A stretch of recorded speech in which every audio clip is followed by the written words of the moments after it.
Separate and apart from our obligation to give 10 to 20% of our post-tax income to charity, we have an obligation to extend loans to our brethren in need. In fact, you may be able to demonstrate even more faith in God by lending money than by giving money to charity. Think about it for a second. If you earn $1,000 after taxes, you've got to give $100 to $200 of that to charity. It's not your money. God let you take that money into your wallet so that you could choose to whom to give it, to which organization, to which poor person, but it's not yours. If you keep it, if you don't give any charity, you're stealing from God. But a loan is different. After you've fulfilled your charitable obligation, the remaining money is yours. Now God says to you, lend it out. Don't worry about it not being repaid. I will guarantee that loan. If the person to whom you lend welches, if you don't get repaid, I'll give it back to you. After all, I gave it to you in the first place. And so if you then lend, you're showing your faith in God as the ultimate guarantor. A friend of mine takes that obligation so seriously that a number of years ago he started a gemach, an interest-free loan fund. You'll find them in all Jewish communities. He spends 10 to 15 hours a week working on that fund, deciding to whom to lend and how much to lend and reminding people about their obligation to repay the outstanding loans. He does not take a nickel in compensation. It's a labor of love for which I'm sure he'll eventually be rewarded in the world to come. I have another friend who, when he moved to Israel, was buying an apartment for his family.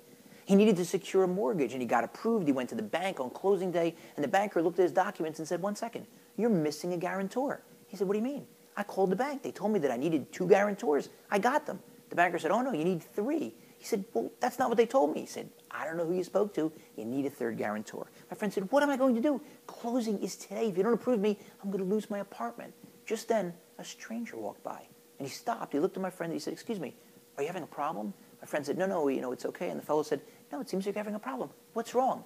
My friend said, "Well, I'm here. I just moved to Israel, and I need a mortgage to buy my apartment, and now they're telling me I need another guarantor, and I didn't know that. They told me that I had enough, and it was just some miscommunication." The fellow says, "No problem.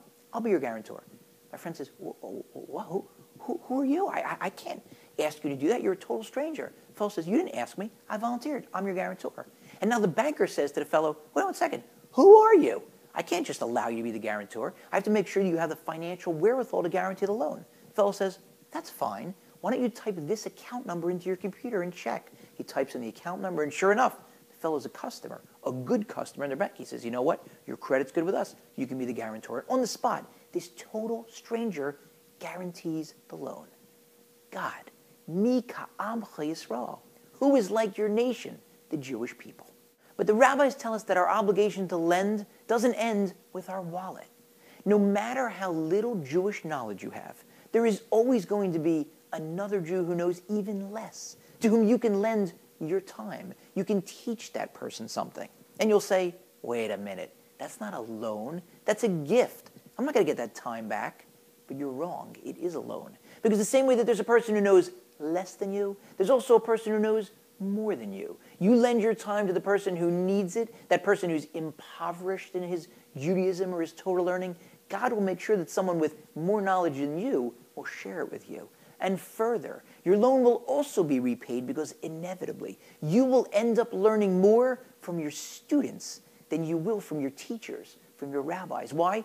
Because your students, who may have less background or no background in Judaism, will look at each issue through a different prism, a different lens. They'll ask questions that will not only fascinate you, they'll challenge you. They'll come at things from a different angle. And if you're going to teach, you better be on the ball. If you're learning Torah, you can sleepwalk through the lesson. But if you're teaching it, you better know what you're talking about. And so the next time your friend, your brother, your sister in need, in financial need, or in need of Torah knowledge asks you for help, lend a hand, lend some time, lend some knowledge. You'll get it back, and then some.